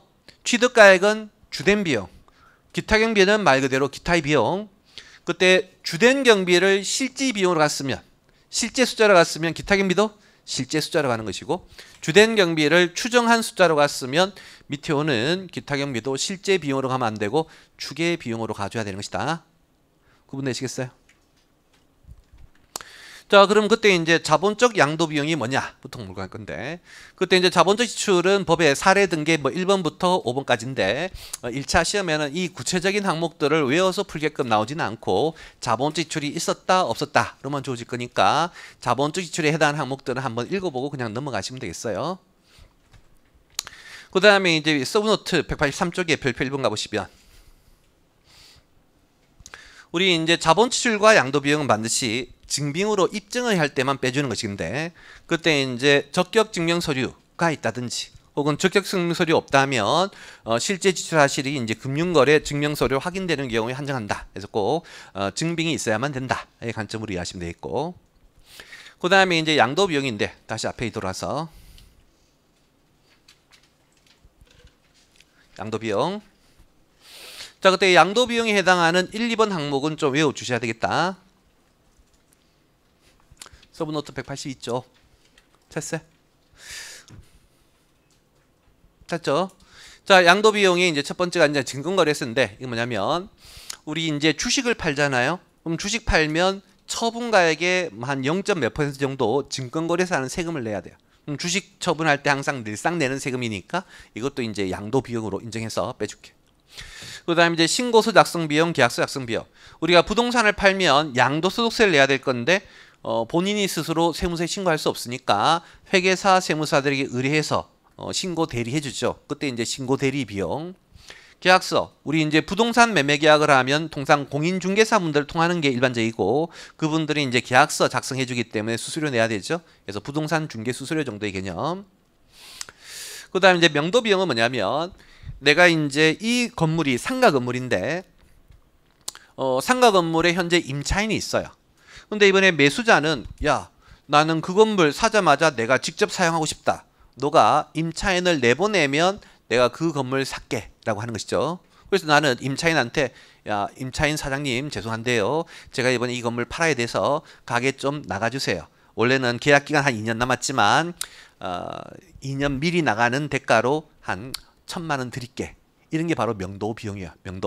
명도라는 이제 건물 비워주는 거 얘기하는 것이다. 그래서 기존 임차인들 내보내는 데 들어가는 비용이 명도 비용. 그래서 이것도 역시 건물 팔기 위해서 어쩔 수 없이 치러는 비용이니까 양도 비용 인정하고.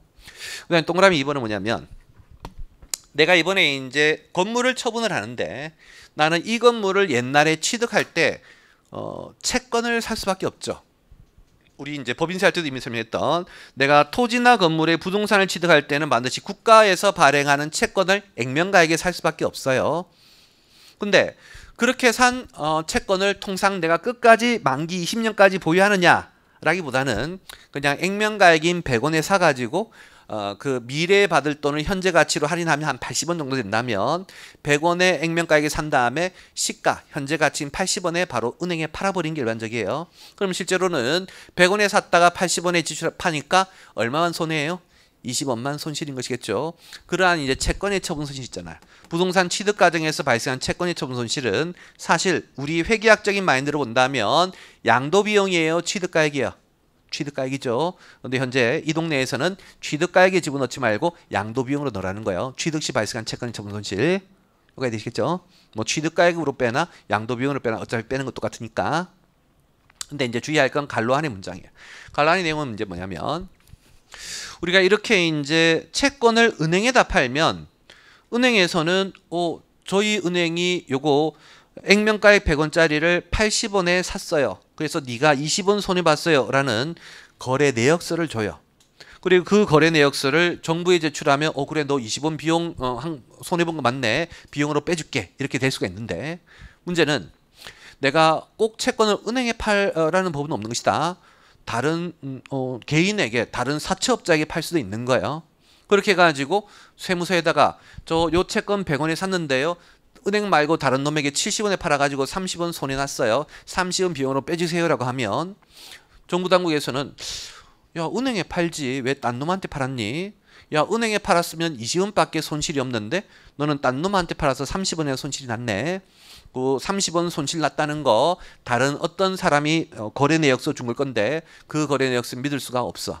우리가 은행에 제시한 거래 내역서라 믿을 수가 있겠지만 그래서 정부는 은행 아닌 금융기관 아닌 자에게 채권을 팔아서 발생한 손실이 있다면 그 금액을 그대로 다 인정해 주지는 않고 은행에게 팔았다면 발생할 수 있는 손실을 한도로 하는 것이다. 그래서 지금처럼 은행 아닌 데에서 팔아가지고 30원의 손실이 발생했다면 얼마까지만? 은행에 팔았을 때 발생할 손실이 얼마? 20원을 한도로만 빼준다라고 하는 거예요. 이해되시겠죠? 그다음 이제 별표 2하고 별표 3은 법에 있는 내용은 아니고 우리 이제 2차 시험에 2차 시험에 이제 주로 어렵게 나오는 예규의 내용이 나온 것이기 때문에 별표 2하고 별표 3은 2차 때 가서 공부하는 걸로 지금은 넘어가세요. 자, 여기까지 해서 이제 자본 출하고 양도 비용이 뭔지 했고 이제는 이제 추계 기타 경비인 필요 경비 계산 문제 할게요. 그때 필요 경비 계산 문제는 그 자산이 뭐냐에 따라 좀 달라요. 먼저 토지 건물 같은 경우에는 취득식 인식가의 한 3%. 다만 미등기면 0.3%예요. 율 외우셔야 되겠고. 그다음에 이제 부동산에 관한 권리 중에는 이용할 수 있는 권리는 7%고 취득할 수 있는 권리는 1%예요. 그래서 제가 어제도 강조하기를 부동산에 관한 권리 어차피 양도세 과세는 것 똑같은데 이용할 수 있는 권리와 취득할 수 있는 권리를 왜 굳이 구분합니까? 바로 이 필요경비 계산 문제의 율이 다르기 때문에 그런 것이고 그 다음에 이제 부동산에 관한 권리 이외의 자산이니까 이제 토지 건물 부동산 권리 빼고만 나머지 모든 자산 뭐 대표적으로 주식 여기에 들어가고 신탁 수익권 여기에 들어가고 파생상품 여기에 들어가고 하는 거예요. 그래서 모든 이외의 자산은 전부 다 1%로 하래요. 자, 그때 이제 요거 계산 한번 연습을 해볼 건데 아까 우리 좀 전에 이제 환산 취득가액 했던 숫자 나의 양도 시의 실제 거래가액은 확인되지만 취득 시의 실제 거래가액은 확인 안 돼가지고 기준 시가로 환산한 금액이 500원. 그리고 이번에 내가 처분한 건 토지고 그리고 토지의 보유기간 중 자본지출 30 발생했대요. 그때 양도 차익 어떻게 구할 거냐 한번 해볼 건데 먼저 양도가액 실제 양도가액이 있으면 그걸로 하고 그 다음에 우리는 실제 양도가액을 했으니까 그 다음 취득가액은 시가에 가까운 4개 중에 하나로 해야 되겠고 1순위가 실제 취득가액. 근데 현재 실제 취득가액 모른다며요. 그럼 2순위가 매매 사례가. 3순위가 감정가인데 그것도 모른다 가정할게. 그럼 4순위가 뭐? 환산 취득가인 500을 하겠죠. 여기까지 되시겠죠? 자, 여기까지는 아까 우리가 배웠던 개념이고, 이제는 취득가까지 뺐으니까 그다음 뭐 빼야 돼? 기타 경비를 빼야 될 거고, 그때 기타 경비는 자본적하고 양도 비용이 있는데 현재 여기 자본적 30 있으니까 30 빼면 큰일 난다는 거예요. 왜? 아까 얘기했지만 취득가액과 기타 경비는 주된 비용, 기타 비용, 주된 비용, 기타 비용에서 대응되는 관계가 있다. 주된 비용을 실제 취득가액, 실제 숫자로 했으면 기타 비용도 실제로 가야 되지만 주된 비용을 추계로 했으면 기타 비용도 추계로 해야 되겠죠. 지금 우리 이 있는 취득가액은 실제 숫자예요, 추계 숫자예요? 추계. 추정한 숫자잖아요. 실제 숫자가 아니잖아요. 취득가액이 추계이면 밑에 오는 기타 경비도 추계. 기타 경비의 추계가 바로 지금 하고 있는 뭐다? 필요경비 계산 문제인 거예요. 이해되시겠죠? 자, 그때 토지 같은 경우에는 지금 실제 자본 지출이 얼마인지 상관없다는 거예요. 왜? 우리는 취득가액을 뭘로 갔으니까? 추계로 갔으니까. 밑에 오는 기타 비용도 추계로 가는 거예요. 자, 그러면 우리 이제 토지의 추계 기타 경비는 취득 시인시가의 3%죠. 그래서 이제 3%라는 거 꼭 기억하시고, 3% 중요해요. 3%고, 그럼 여기 뭐의 3%예요? 얼마의 3%예요? 여기 취득가액 500이니까 500의 3% 하면 큰일 나는 거예요. 여기 뭐라고 적혀있다? 취득시 기준시가라고 적혀있죠. 취득가액의 3%가 아니야. 취득시 뭐의? 기준시가액. 취득가액을 500원으로 했더라도 상관없이 반드시 취득시 기준시가인 400원의 3%인 12원을 빼줘야 되는 것이다. 이해되시겠죠? 그래서 꼭 취득시 기준시가다라고 하는 거 꼭 좀 주의를 하시고, 그 다음 특례 하나 설명드릴게요. 아까 우리 이제 실제 취득가액이 확인되면 그걸로 하고, 실제 취득가액 확인 안 되면 매매 사례가부터 기준시가까지 추계 취득가액으로 이제 비용을 뺐는데, 이렇게 실제 취득가액을 몰라서 추계 비용을 빼는 건 혜택이에요, 제재예요? 혜택이겠지. 실제 취득가액 모른다고 해서 30년 전 계약서 잊어버렸다고 해서 야, 미안하다, 너 30년 전에 돈 주고 샀겠지만 얼마 샀는지 입증을 못했으니까 빵! 이라고 하면 너무 억울하겠죠. 공짜로 샀지는 않았을 것이니까. 그래서 우리는 이제 추계를 해준 거예요. 이해하시겠죠? 그렇기 때문에 이렇게 추계를 해주는, 추계로 비용을 빼주는 건 혜택이야, 제재야? 혜택인 것이겠죠. 근데 오히려 그게 제재가 되면 안 되겠지. 그래서 어떤 경우엔 제재가 될 수 있냐면, 이자가요, 여기 실제 취득가액은 모르지만 보유기간 중에 자본적 지출을 100억 했대. 실제 취득가액은 모르지만 보유기간 중에 자본적을 얼마 했다고? 100억. 그럼 만약 추계라는 제도가 없었으면 총 실제 비용은 얼마예요? 100억이죠. 근데 추계로 계산했더니 비용이 80밖에 안 나온다면 그때는 추계로 가는 게 유리해? 실제로 가는 게 유리해? 실제로 가는 게 유리한 것이겠죠. 그래서 정부는 비록 실제 취득가액을 안 써서 추계 비용을 썼다고 할지라도 실제로 갔을 때의 금액보다 더 추계 비용이 작다면 실제로 갈 수가 있는 거예요. 일단 여기까지 이해되시겠죠? 근데 특이하게도 법은 그런 개념이 모든 추계 시에는 안 되고 추계를 꼭 뭘로 했을 때만, 환산 취득가액으로 했을 때만 그렇게 하래요. 굉장히 좀 논리적으로 문제가 있는 파트예요. 추계 가액을 뭘로 했을 때 한해서만, 환산 취득가액으로 했을 때만. 그럼 이제 위에가 추계 필요 경비인 것이겠고, 밑에가 실제로 갔을 때 비용인 거예요. 위에가 추계 비용, 밑에가 실제 비용. 우린 두 개 중에 큰 거 작은 거, 큰 것을 선택할 수 있게끔 하고 있다. 그럼 당연히 나는 비용이 더 큰 걸 선택하겠죠. 여기까지 이해되시겠죠? 자, 금방까지의 내용 문제로 하나 풀고 10분 쉴게요. 725페이지 가보세요. 725페이지.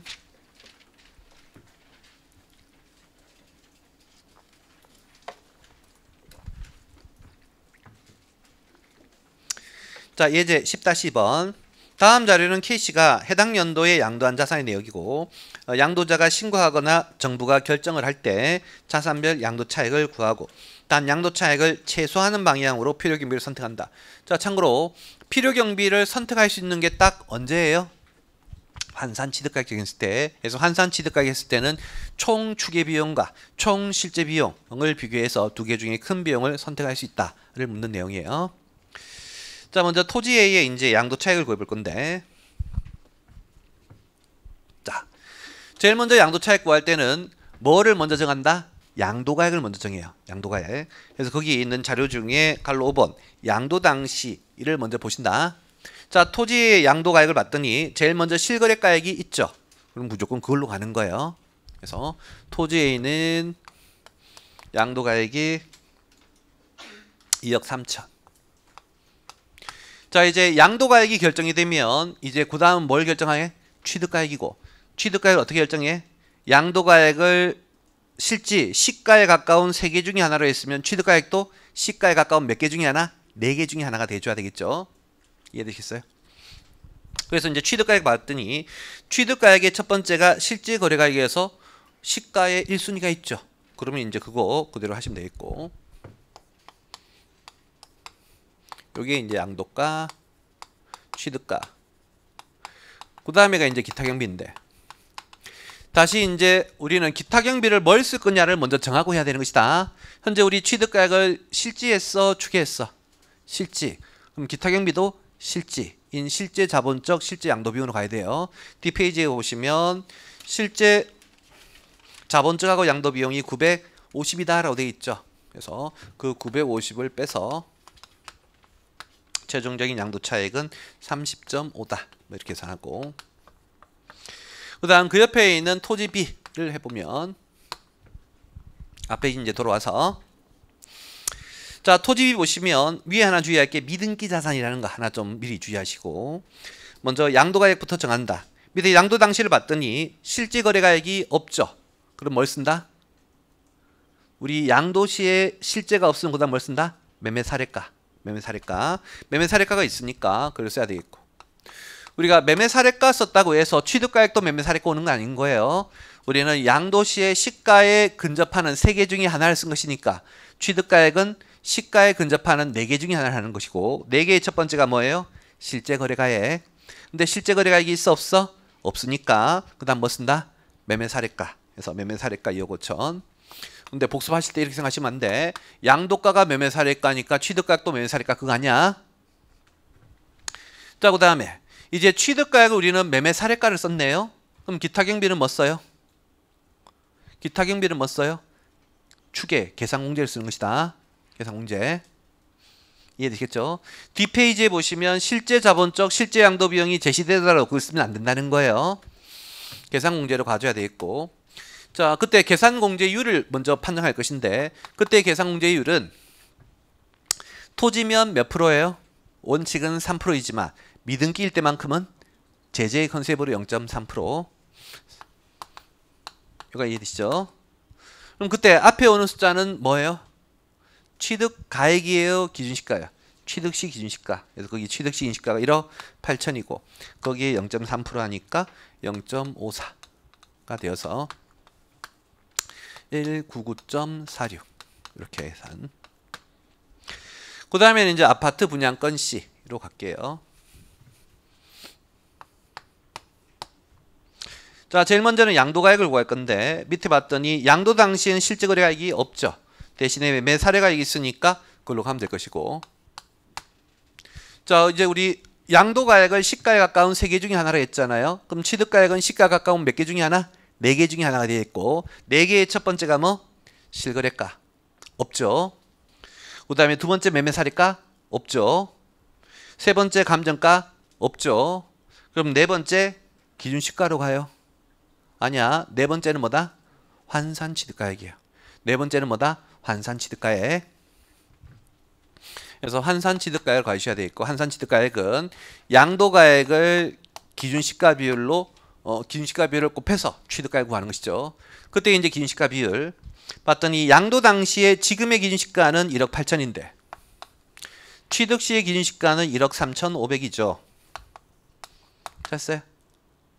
그러면 양도 대비 취득의 비율이 이 정도니까 그 비율을 여기 양도가액 곱하면 취득가액이 나오겠다는 거예요. 그 금액이 얼마 나오냐면 1억 5천이 되어 있고, 자, 그럼 우리는 취득가액을 환산 취득가액 썼으면 실지 쓴 거야? 추계 쓴 거야? 추계 쓴 거니까 다시 여기에는 기타 경비는 실제 써요? 추계 써요? 추계. 추계 써야 되겠고, 축에 필요경비 계산 문제율인데 아파트 분양권 같은 경우에는 취득 시기인시가의 몇 프로예요? 자, 아파트 분양권은 어제 배웠던 취득할 수 있는 권리예요? 이용할 수 있는 권리예요?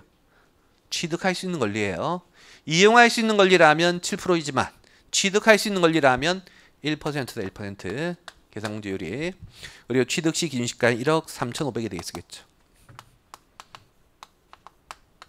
하게 되면 요 금액이 48.65가 될 것이고. 마지막 D 주식. 자, 주식 봤더니 일단 위에 보니까 비상장 그다음 죄송해요. 요거 하나 많이 설명드렸었네. 자, 이렇게 해서 이제 구하는 거 맞는데 다만 하나 주의할 거. 우린 요 금액하고 꼭 비교해야 될 게 있어요. 비교해야 될 거. 지금 우리 취득가액을 뭘 썼다? 환산 취득가액 썼잖아요. 환산 취득가액 썼을 때는 추계로 계산된 비용이 요거죠. 요거하고 뭐하고 비교한다? 실제 비용. 자, 실제 비용은 실제 취득가, 실제 자본적인데 현재 이 문제는 실제 취득가액이 있어 없어? 없죠. 그럼 실제 비용은 뭐만 실제 비용이에요? 뒷페이지에 있는 자본적하고 양도 비용만 실제 비용인 거예요. 뒷페이지에 있는 자본적하고 양도비가 얼마 있어요? 350밖에 없죠. 이해되시겠죠? 350하고 비교했더니 당연히 위에 있는 151.35가 더 크죠. 그래서 우리는 추계로 가는 것이다. 실제로 가는 거 아닌 거예요. 그 다음 이제 마지막 주식 D인데 비상장 주식이니까 양도세 과세가 있고요. 제일 밑에 양도가액이 6천. 실제 양도가액이 있네요. 자, 우리는 그럼 양도가액을 실제로 썼으니까 밑에 오는 취득가액도 시가에 가까운 4개 중에 하나를 해야 될 것이고 4개 중에 첫 번째가 실제 거래가액인데 없네. 그 다음 매매 사례가액 만약 있다면 쓰면 돼요? 매매 사례가 있다면 쓰면 돼요? 돼요. 왜? 상장 주식만 매매 사례가를 못 쓰는 거예요. 비상장 주식은 매매 사례가 쓸 수 있다. 지금 이제 비상장 주식이기 때문에 매매 사례가 있다면 되는 거예요. 그 다음에 이제 매매 사례가 없으니까 넘어가고 그 다음 감정가 쓰면 돼요? 안 돼요. 왜? 주식은 절대로 감정가 안 되니까. 감정가 안 되니까 그 다음 기준시가 하면 돼요? 아니죠. 뭘로 간다? 환산취득가에 항상 저 표 기억해야 돼. 양도가액이 우리는 현재 양도가액이 뭘로 했다? 실제. 양도가액이 실제로 했으면 화살표 따라가시면 취득가액은 실제로 가야 되는데 실제 모르니까 안 되고 매매 사례가 모르니까 안 되고 감정가 알지만 감정가 주식은 안 된다 했지. 그럼 뭘 쓰는 것이다? 환산취득가를 써야 되는 거야. 환산취득가.